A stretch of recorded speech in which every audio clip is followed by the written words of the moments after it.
अस्सलाम वालेकुम वरहमतुल्लाहि वबरकातुहू। टोयोटा प्राडो 93 मॉडल है और 2007 इंपोर्ट क्लियर है। ड्राई पोर्ट का पेशावर रजिस्टर्ड है और डीजल से कन्वर्ट हुआ है। 2.7 CC petrol, auto transmission, 7 seater, sunroof के साथ। इंटीरियर एक नज़र चेक कर सकते हैं। माशाल्लाह इंटीरियर बहुत ही नई गाड़ी है। 4x4 वर्किंग है, एसी वर्किंग और फैमिली यूज़ कार है। घर यूज़ के लिए सिर्फ़ और सिर्फ 46 लाख रुपए डिमांड है। फुल वीडियो वॉच करें यूट्यूब चैनल आलम नूर वज़ीर 346 पर।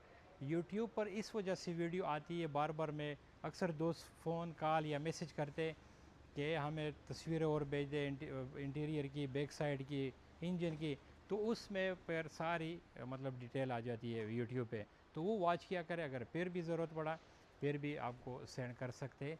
तस्वीरें 45 लाख रुपए डिमांड है। Thank you.